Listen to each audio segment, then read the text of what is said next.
నెల్లూరులో విఆర్ కళాశాల ఇది ఒక విద్యా సంస్థ. ఈ విద్యా సంస్థలో ఎంతోమంది మేధావులు ఇక్కడ చదివారు, ఎంతో ఉన్నత స్థాయికి పోయారు. ఇది నెల్లూరు నడి ఒడ్డులో ఉంది. నడి ఒడ్డులో నేను కూడా ఇక్కడ 6వ తరగతి నుంచి డిగ్రీ దాకా ఇక్కడే చదివాను. అయితే ఈ విద్యా సంస్థ ఇప్పుడు ఆల్మోస్ట్ క్లోజ్ అయిపోయింది. విఆర్ హై స్కూల్ ఇక్కడే 6 నుంచి నేను 10 చదివా. అయితే ఇప్పుడు ఈ స్కూల్ క్లోజ్ చేశారు. 2014-19 దాకా నేను మినిస్ట్రీలో ఉన్నప్పుడు దీనిపైన 11th class intermediate 11th and 12th high స్టాండర్డ్గా అంటే కాంపిటేటివ్ ఎగ్జామ్స్ సూట్ అయ్యే విధంగా ఒక 300 మంది విద్యార్థులకి రెసిడెన్షియల్ ప్రోగ్రామ్ మున్సిపల్ కార్పొరేషన్ తరఫున ఏర్పాటు చేశాను. ఈరోజు కూడా అక్కడప్పుడు సార్ నేను విఆర్ హై స్కూల్ పైన చదివాను అని చెప్తుంటే ఎంతో గర్వంగా ఉంటుంది.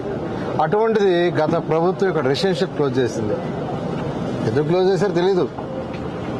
300 మందిలో 150 మంది నెల్లూరు విద్యార్థులకి, 150 మంది బయట ఇతర జిల్లాల వాళ్ళకి కూడా ఇచ్చాను.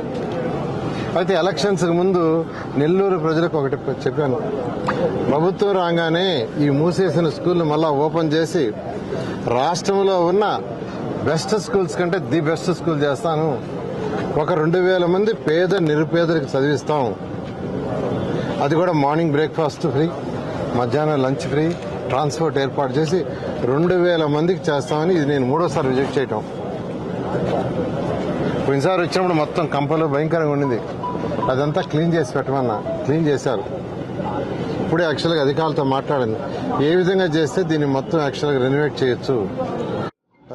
విజయవాడ పరిసర ప్రాంతాల్లో ఒక 4 స్కూల్స్ లాంటి ఏర్పాటు చేయమని విద్యాశాఖ మంత్రి గారు చెప్పడం జరిగింది. విద్యాశాఖ వాళ్ళతో కూడా కోఆర్డినేట్ చేశాను.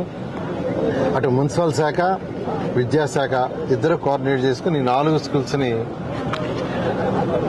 ప్రారంభిస్తాం. 2025 జూన్కి ప్రారంభిస్తామని, పేదలు నిరుపేదలకు హై క్వాలిటీ ఇస్తామని నెల్లూరు ప్రజలందరికీ సవినయంగా తెలియజేస్తాం.